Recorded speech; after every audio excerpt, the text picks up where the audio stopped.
Bonjour, pour cette 13e table de la quotidienne Avis Sabre, nous avons comme d'habitude quelques invités pour parler de l'actualité. J'ai autour de moi Alix Philippon, nouvelle présidente de la PST, et j'ai avec moi également Philippe Sangoire, le directeur général de Boomerang, et Frédéric Avirinos, le directeur général de Vedettes de Paris. Vous avez tous, on va très vite rentrer dans le vif du sujet, vous avez tous entendu parler du Brexit, je ne vais pas revenir dessus, mais on va tout de suite attaquer parce qu'on a entendu des tas de choses sur le Brexit, une catastrophe, tout ça. On va voir avec vous quelles sont les conséquences et avec nos invités. On va commencer par la PST. Est-ce que pour la PST, le Brexit est une catastrophe ou présage une catastrophe ? Pour la PST, non, pas vraiment. Je ne pense pas que ça présage d'une catastrophe. Donc il n'y aura pas de faillite à cause du Brexit ? Je ne pense pas. Je suis soulagé. En revanche, si vous voulez mon opinion personnelle, je trouve ça très regrettable. Oui, mais du point de vue touristique... Du point de vue touristique, non. Je ne vois pas pourquoi le Brexit nous amènerait quelques défaillances en plus. Non. Bon, alors, sous cet angle-là, pas de faillite. Pour les réceptifs ? Moi, je pense que c'est une mauvaise nouvelle. C'est une mauvaise nouvelle. D'abord, ça introduit une zone d'incertitude sur les modalités de sortie de la Grande-Bretagne, enfin du Royaume-Uni et de l'Europe. Donc, avec toutes les incertitudes. D'un point de vue juridique, procédure, le etc. financier, la bourse, tout ça. Donc, tout ça va introduire une période d'incertitude qui ne va pas être bonne. Et puis, bon, voilà, a priori, la livre va tomber, elle a déjà le cas, donc ça va surenchérir le coût de la destination France pour les Anglais. Donc c'est pas une bonne nouvelle. Donc, alors maintenant, c'est quand même les Anglais qui sont les premiers, qui vont être les premiers à payer les pots cassés. C'est pas les continentaux. Et en ce qui concerne nos activités, je pense que le Brexit va avoir un effet négatif sur les potentiels, sur le nombre de touristes qui viennent. Et ça représentait une grosse clientèle pour le réceptif en France et à Paris en particulier, en une dehors de l'euro. C'est une des premières clientèles. Si on reprend très vite le marché des touristes à Paris, les premiers touristes à Paris, c'est quand même les Français. Les provinciaux, 40%. Ensuite, donc là, le Brexit... Oui, eux, ils ne viennent pas pour d'autres raisons. On en parlera peut-être. Enfin, moins pour d'autres raisons. C'est une des premières origines tourististiques européennes et pour Paris, évidemment, très importante. Alors, l'autre aspect, c'est pour l'outgoing, est-ce que c'est une catastrophe ? Pour la outgoing, aujourd'hui, non, ce n'est pas une catastrophe. Surtout sur la outgoing, quand vous êtes spécialiste du week-end et du court séjour en Angleterre, depuis quelques jours, on sent un regain d'intérêt pour cette capitale, au détriment peut-être de la découverte d'autres capitales européennes ou des villes françaises. Qu'est-ce qui déclenche ça ? C'est le fait que la livre est baissée ou c'est le fait qu'ils aient voté la livre qui a peut-être baissé, je ne sais pas, je ne suis pas dans les secrets des clients qui achètent. Le fait peut-être aussi de l'intérêt de la destination d'aller vivre sur place et voir pourquoi, comment ce référendum et cette ambiance générale. Déjà, il faut savoir que en week-end, sur le package de week-end outgoing, la destination Londres est la première destination membre de Pax. Donc ça ne fait qu'accentuer depuis quelques jours ce phénomène. Trop tôt pour savoir si ça va durer et si ça va avoir vraiment un impact. Donc globalement, on peut dire que sur ce plan-là au moins, entrée-sortie, les flux vont pas. On voit mal l'Angleterre obliger les Français à avoir un visa, alors qu'ils sont déjà en dehors de Schengen. Ils ne sont pas dans Schengen, donc ça ne va pas changer grand-chose sous cet angle-là. Non. Nous sommes bien d'accord. Bon, sur l'euro, effectivement, ils n'étaient pas dans l'euro. Ils n'étaient pas dans l'euro. Donc là, l'euro vient de baisser aussi. Donc il faut déjà presque leur dire merci, puisque la livre a baissé, mais l'euro aussi a baissé par rapport au dollar. C'est bon pour nous, ça, non ? Je pense qu'il est trop tôt pour tirer des conclusions définitives sur l'impact que le Brexit sur l'équilibre des changes. Ou Cora, parce que c'est pas encore fait. Que ce soit sur la bourse, que ce soit sur les taux de change, etc. Ce qu'on voit clairement, et qu'on anticipait si on se projetait dans une optique du Brexit, personne ne croyait qu'elle allait arriver, c'est que, oui, mécaniquement, ça va provoquer une baisse de la livre et par conséquent, ça va surenchérir tout simplement le coût pour les Anglais et ça va améliorer le pouvoir d'achat des Français. La compétitivité anglaise. Donc, de ce point de vue, très simplement, c'est bien ce qu'on vient de dire. Il y a un économiste, Jacques Sapir, pour ne pas le nommer, qui parle d'une industrie anglaise qui était depuis 2009 en pleine reconstruction, avec quand même des entreprises qui étaient cadors. Il dit au contraire, le Brexit, c'est plutôt l'Europe qui doit s'inquiéter de ça, et c'est pas l'économie anglaise. Est-ce que vous pensez, parce que effectivement, si l'économie anglaise plante, alors là, on aura du mal à avoir des Anglais chez nous. Moi, j'ai lu depuis ce sujet qui est arrivé dans les médias, j'ai lu beaucoup de choses avec des différentes opinions, de droite, de gauche ou pas politique du tout. Et je pense vraiment, en lisant tout ça, j'en sais pas plus. Je sais qu'une chose, alors c'est le factuel aujourd'hui, c'est que moi, personnellement, je pense que le Royaume-Uni ne sortira pas de l'euro. C'est qu'aujourd'hui, il y a un message politique fort qui s'est fait. Quand on voit les électeurs qui ont voté pour ou contre, il y a une coupure. Il y a d'un côté les jeunes et les personnes âgées, on va dire plus âgées. Il y a les gens qui ont de l'argent et ceux qui n'en ont pas. Donc quand on prend les couches sociales au Royaume-Uni, et demain, si on faisait un référendum en France, dans notre capitale européenne, ou même sur les 6 fondateurs de l'Union européenne, je suis persuadé qu'il y a au moins aujourd'hui 70% qui sortiraient de l'euro. Parce qu'on mélange la question du référendum sur l'euro et les questions sociales, sécurité et immigration, qui aujourd'hui sont un gros problème au niveau de l'euro, qui n'a pas été réglé par l'euro. On mélange tout là. Je partage ton point de vue. Alors, il y a quand même un aspect qui peut être assez important, c'est les accords aériens. Il y a quand même les low cost travaillaient en Europe continentale avec des accords européens. Maintenant, alors pour Ryanair qui est en Irlande, ça va, mais pour EasyJet par exemple, Ah oui. est-ce que ça risque, en termes de réceptif, en termes d'outgoing, est-ce que ça risque d'avoir un impact? Je ne pense pas, à ce jour, mais Je pense qu'il est très difficile de dire ça parce qu'il va probablement y avoir une volonté politique au niveau européen de faciliter la sortie de la Grande-Bretagne, de lui trouver des arrangements, machin. On a un accord. Et qui fait qu'il y aura des traités bilatéraux. Et il est probable que ce nombre d'activités comme ça continueront de fonctionner après le Parce que finalement, mais il est clair que des boîtes comme EasyJet, à mon avis, qui pouvaient fonctionner sur l'ensemble des systèmes des différents pays européens, à terme, probablement, ça devrait changer la donne un petit peu. moi je pense que EasyJet saura rebondir. Oui, parce que tout le monde s'adapte. Oui. bon, est-ce que les Anglais, c'est une question qui concerne directement la PST, est-ce que les Anglais faisaient partie de l'association des fonds de Oui, garantie? de l'ECFAT, tout à fait. Est-ce que- Les Anglais en font partie. Et les Anglais vont rester dans l'ECFAT, bien sûr, Mais voilà, dans c'est ça, l'Association européenne des fonds. ça ne changera rien du Ça tout. ne Il y a changera aucune rien du raison, tout. c'est pas Il y a lié à leur présence. Ça n'est ou non. absolument pas lié, il n'y a aucune raison qu'ils en sortent. Au Donc, contraire. même Ils sous sont cet bienvenus. angle-là, il n'y a pas grand changement, quoi. Non, aucun.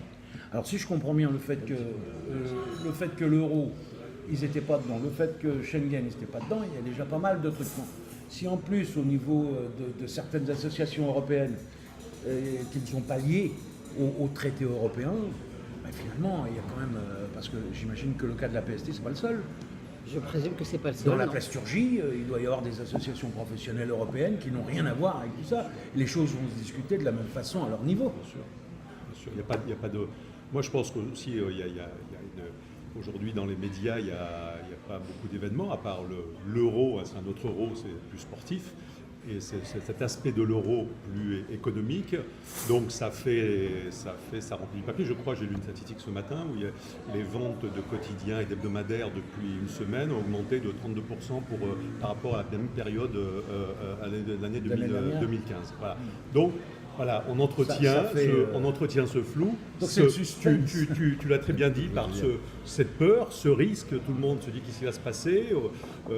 Et le phénomène, pour moi, il y a aussi un phénomène plus large, c'est que pendant longtemps, à chaque élection, chaque référendum, à un moment donné, quand on n'arrive plus à convaincre la population, le peuple, le côté populisme, on va dire, on fait miroiter la peur, le risque, les dangers. Et ça a fonctionné au niveau politique depuis, bon, j'ai connu depuis 68 et les époques de Gaulle, à un moment donné, quand ça ne fonctionnait plus, c'est la peur, attention, etc. Aujourd'hui, on se rend compte, sur différentes élections de différents domaines, je vais comparer l'élection qu'il y a eu dernièrement sur Asvoyage, sur Selectura FAT, qui aurait dit il y a quelques années qu'un patron de tour opérateur, un patron d'un réseau Avasvoyage devient président d'un réseau comme Selectura FAT. Personne n'aurait cru. Voilà. Aujourd'hui, le référendum, eh ben, personne ne croyait au référendum à ce résultat. Qu'est-ce qui va se passer aux États-Unis demain? Personne ne croit à l'élection de Trump. Qu'est-ce qui peut se passer? Qu'est-ce qui va se passer en 2017 sur l'élection en France? Donc on est dans un phénomène aujourd'hui où même l'Espagne, vous avez vu, l'Espagne, ça n'avance pas. Hein. Même le drapeau de la peur, du risque, le peuple n'a plus peur. Alors, il est prêt après des changements. Il y a un dernier point que je voudrais soulever, parce que je me suis dit ça, mais si les Américains, les Anglais veulent répondre aux menaces européennes, parce que le discours des hommes politiques européens et des intellectuels très européistes, c'est quand même très... on va punir l'Angleterre.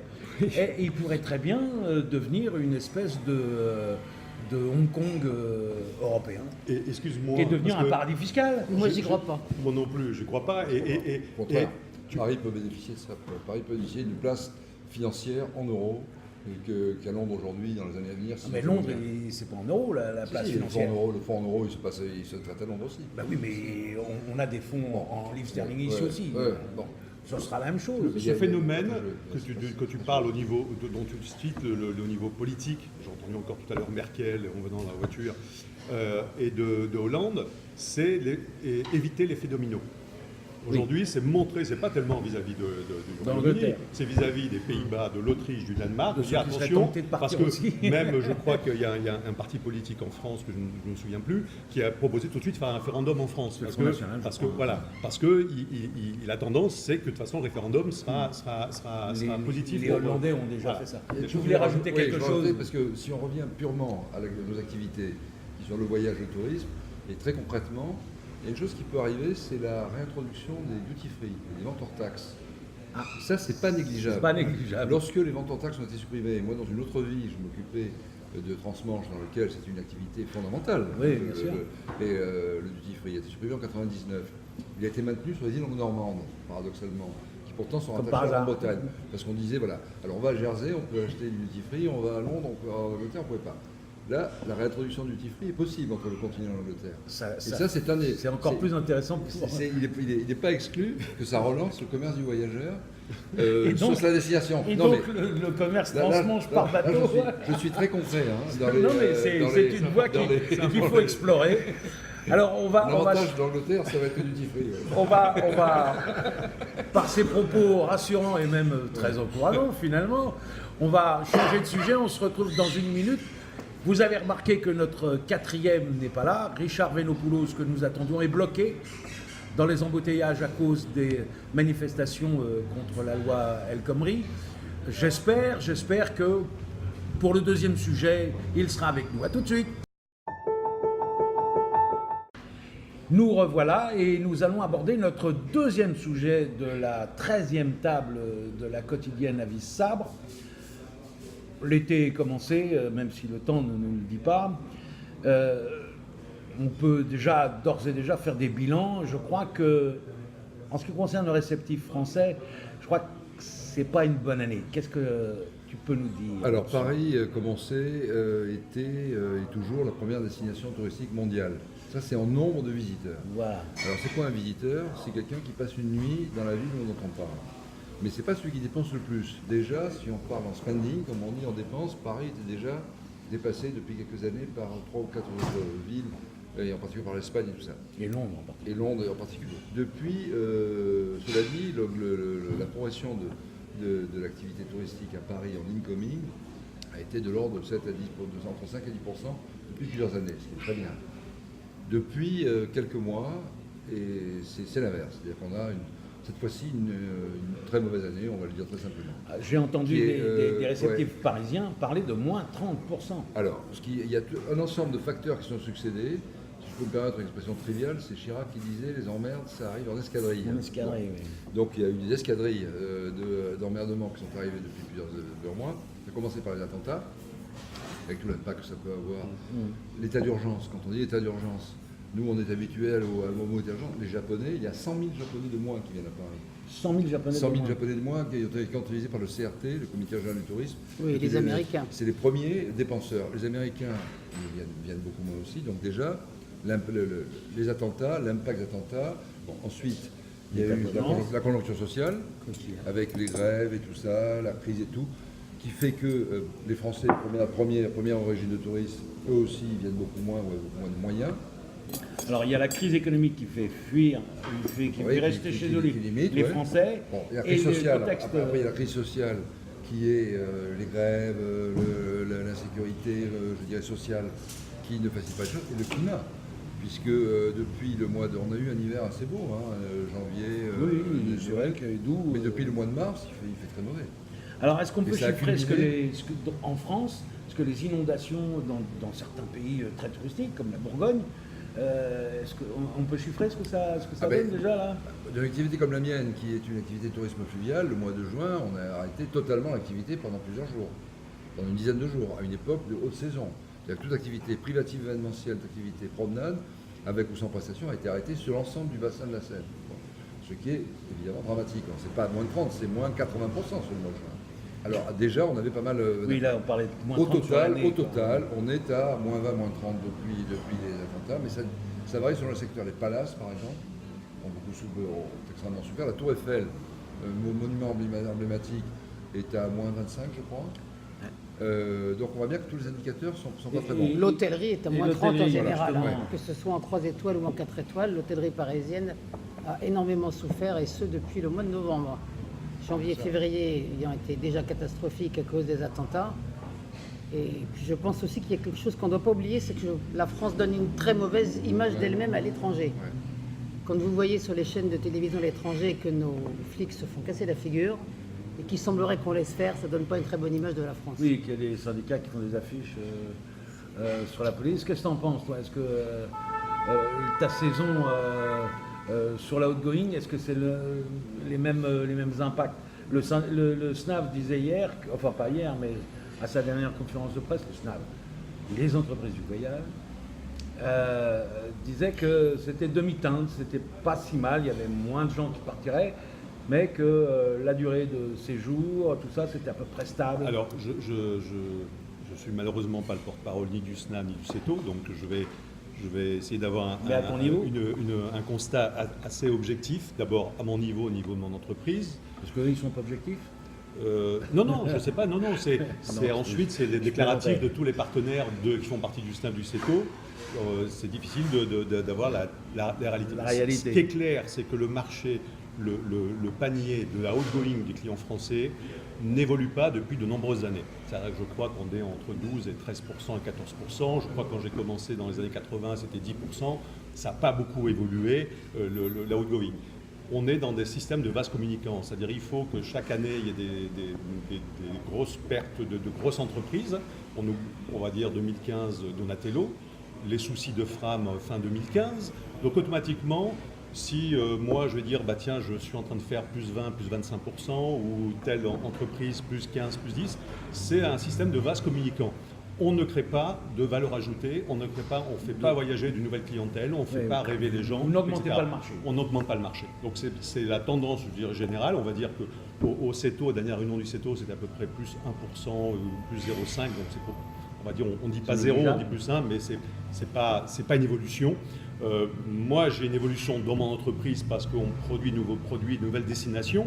Mais ce n'est pas une nouvelle clientèle, je pique des clients à d'autres fournisseurs. Donc c'est bien pour moi, mais pour le marché du tourisme outgoing, la situation en France n'est pas très bonne pour donner envie de partir. On ne le subit pas autant que sur la partie réceptive, mais je pense qu'il y a une morosité ambiante, une positivité sur l'avenir très limitée. Donc les gens, quand ils ont peur de l'avenir, qu'est-ce qu'ils font? Ils ne bougent pas, ils ne prennent pas de risques. Donc on reste tel quel et on verra.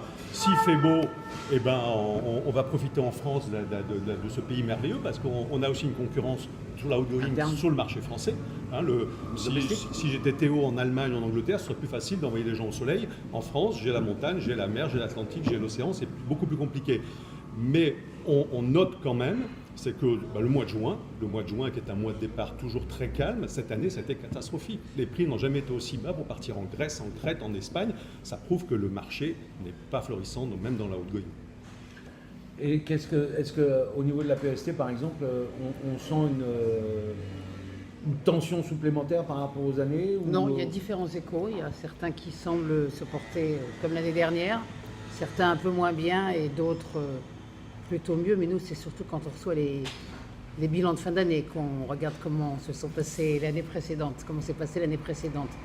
Là, dans l'immédiat, c'est un petit peu tôt pour juger déjà d'une année 2016.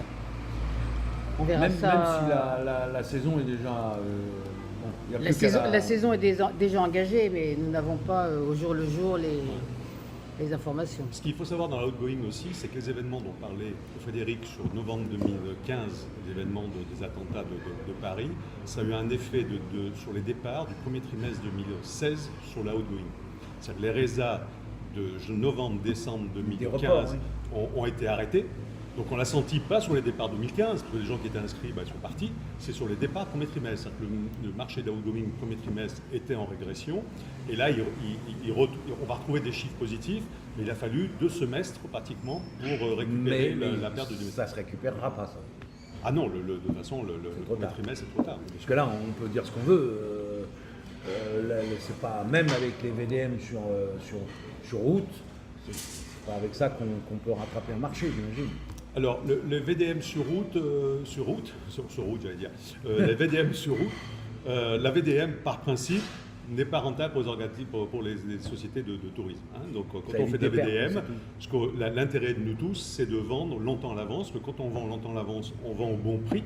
Et au bon prix, à bonne marge pour le distributeur et pour l'organisateur de voyage. Donc à partir du moment où on est sur une VDM, c'est fini, on n'a plus l'aspect marge qui est important chez la PST sur les chiffres de l'exercice. Donc c'est pas bon, même si on vend, on évite la casse, mais c'est pas positif.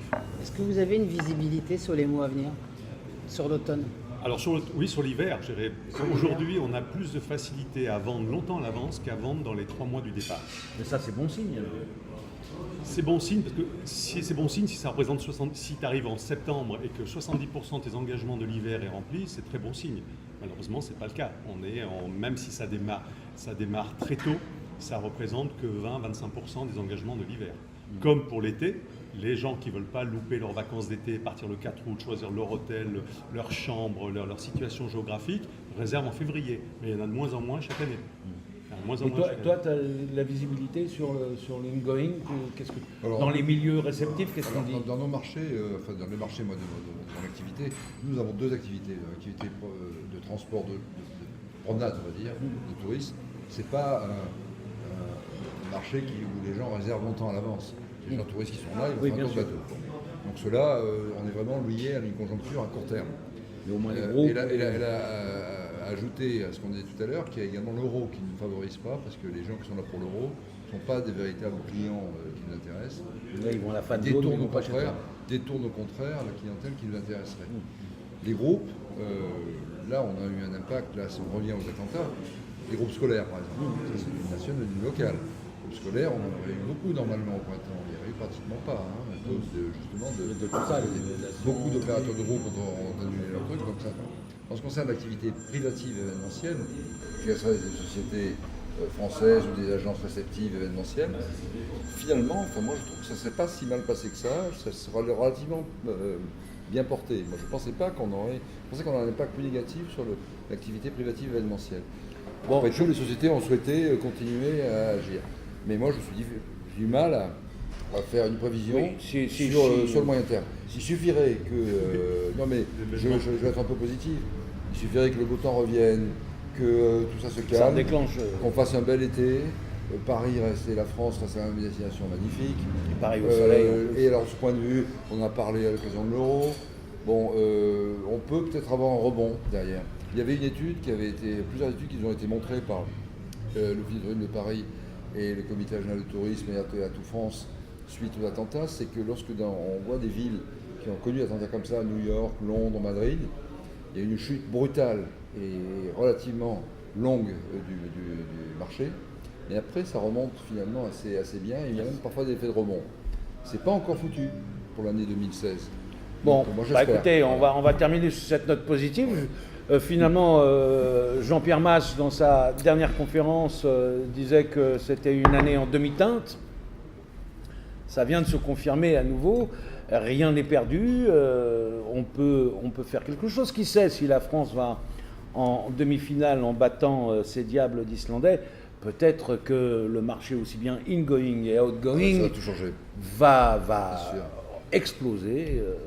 Donc on se retrouve pour notre troisième sujet et toujours sans Richard Venopoulos qui est notre quatrième invité et qui n'a pas pu nous rejoindre à cause de la manifestation. A tout de suite. Pour ce troisième sujet, pour ce féminin mal placé, nous allons aborder quand même quelque chose qui est souterrain, à mon sens, qui est souterrain, mais qui est finalement très structurant. Vous avez remarqué, la Chine a beaucoup d'argent, la Chine a énormément d'argent. C'est un mastodonte de réserves financières en dollars. Et ces gens-là ont décidé d'acheter via les entreprises, j'insiste sur ce point-là, parce que c'est une volonté politique du gouvernement chinois, c'est une volonté politique du gouvernement chinois qui passe dans les entreprises.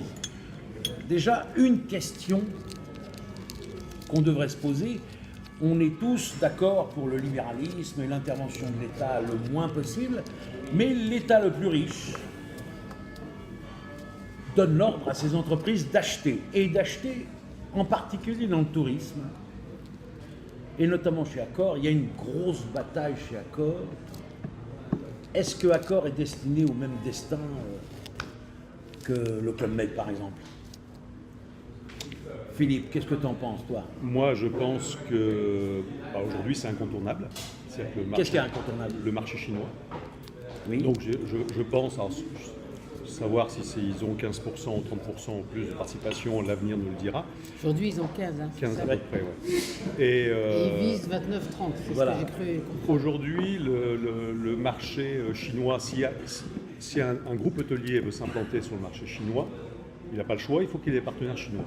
Comme si on veut travailler avec la Chine en réceptif ici, qu'est-ce que les Chinois travaillent avec des Chinois, des entreprises chinoises, ou un patron chinois, ou un guide chinois, etc. Donc c'est incontournable. Le groupe Accor aujourd'hui, la place dans le monde où ils sont le moins présents, c'est la Chine. Donc je pense que le deal n'est pas que dans l'intérêt des Chinois, mais aussi l'intérêt à l'Accor de développer, parce je crois que c'est le premier groupe hôtelier chinois qui a repris 15% d'Accor. Il les a déjà, mais il veut monter. Il veut monter, mais il montera certainement. Et l'intérêt d'Accor aussi, parce que si on prend l'économie du tourisme outgoing chinois et réceptive, en 2020, la Chine sera la première destination de tourisme réceptif devant la France, parce qu'aujourd'hui ils sont, je pense, aux alentours de 56 millions de visiteurs, on est à 83 à peu près, donc dans 15 ans, peut-être 10 ans même, ils seront devant.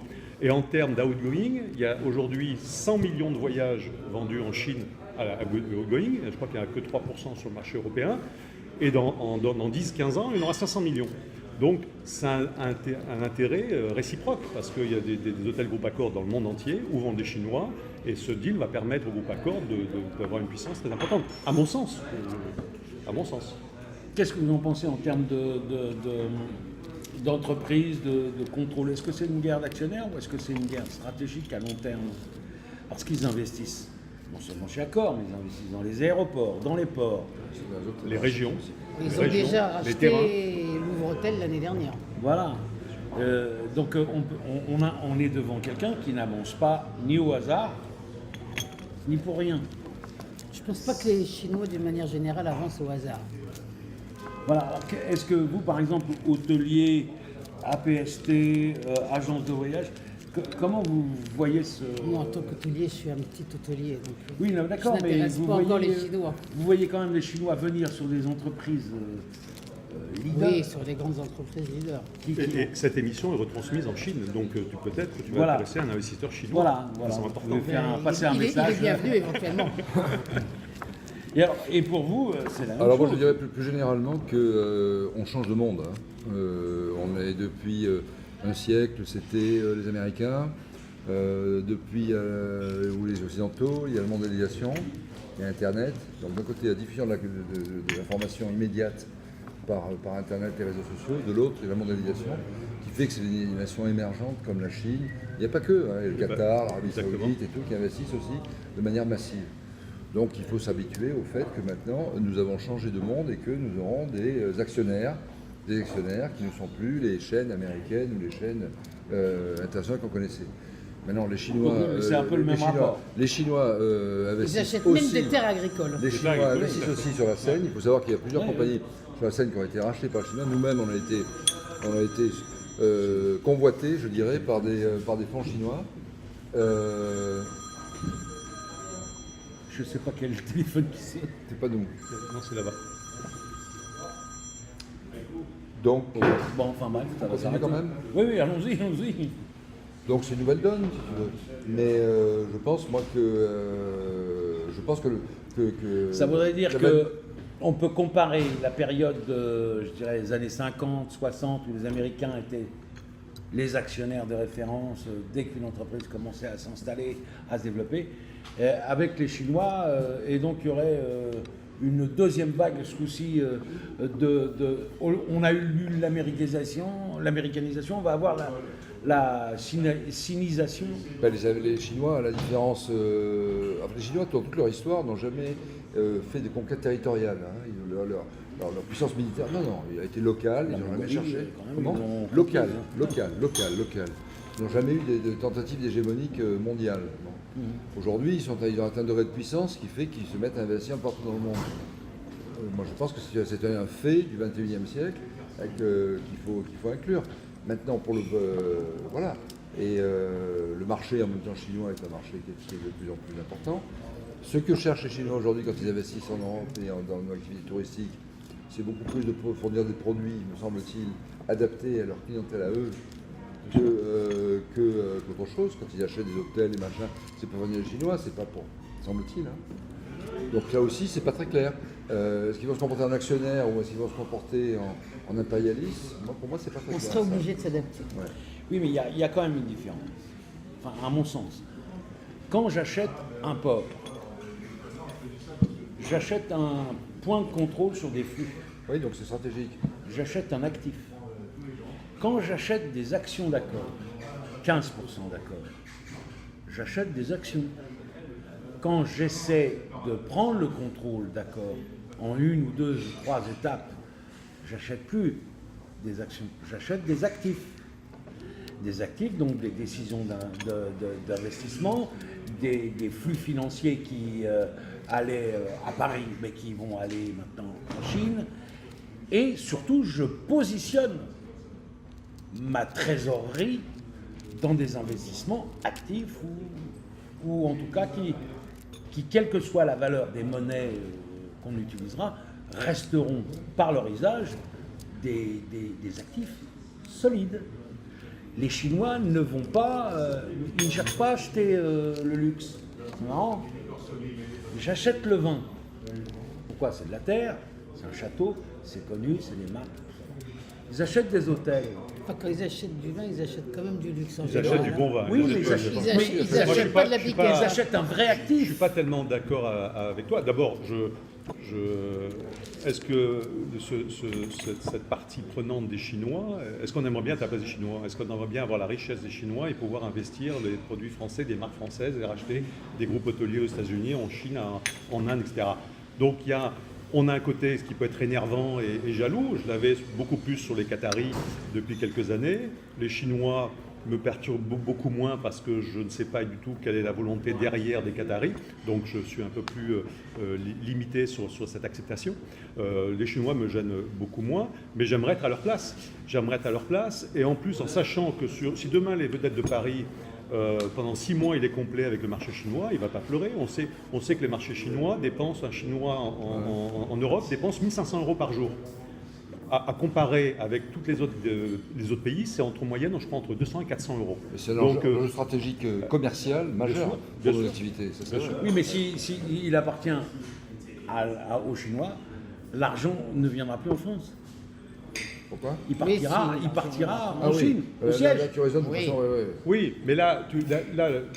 lui, C'est pas aujourd'hui, négligeable, quand même. aujourd'hui, si demain, la question ne se pose pas s'il va appartenir aux Chinois, c'est aujourd'hui faire du business avec les Chinois et qu'ils payent le bon prix pour première partie. Accor, c'est un autre domaine. Accor veut s'implanter en Chine. Accor n'était pas obligé de dire on va prendre 15% ou demain 50%. S'ils le font, ils n'ont pas le couteau sur la gorge. Non, non, on est d'accord. Bah, Personne n'a ils le ont couteau pas sous la gorge. Dans Ils cette le font histoire. parce qu'ils ont un Connaît. intérêt pour le groupe Accor. On sait que si ce n'est pas Accor demain sur la Chine, ce sera un autre groupe hôtelier dans le monde. Et peut-être que les autres groupes hôteliers dans le monde se battent pour être repris par ce principal groupe hôtelier chinois. Parce que c'est un marché, 500 millions de voyageurs qui vont partir à l'exportation et plus de, aujourd'hui 54 milliards et plus de 80 milliards de touristes qui vont revenir en Chine. C'est la première destination. N'importe quelle entreprise qui veut se développer est obligée de regarder ce Pas marché. négliger. On ne peut pas négliger ça. Qu'est-ce que vous en pensez, vous, sur le quand on est un petit entrepreneur français et qu'on fait dans le réceptif, qu'on fait dans l'outgoing, est-ce qu'il faut avoir peur de ce genre de manœuvre qui finalement s'intéresse non pas aux affaires commerciales, mais aux affaires structurantes. Et quand ça structure, ça fait la loi. Faut pas en avoir peur, non, je pense pas. Faut jamais en prendre Non. personne, Non. sinon on est cuit.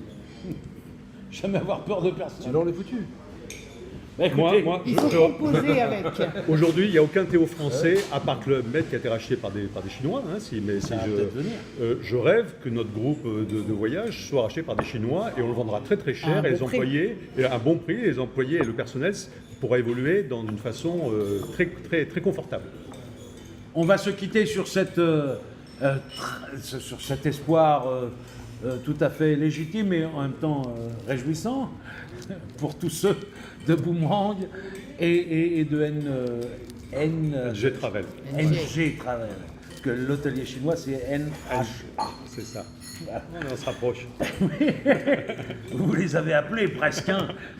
Merci à tous pour votre participation à cette 13e table. 13e déjà. La prochaine fois que nous nous retrouvons, à mon avis, vu l'été qui s'annonce, ce sera sans doute vers la fin août, autour du 25-28 août.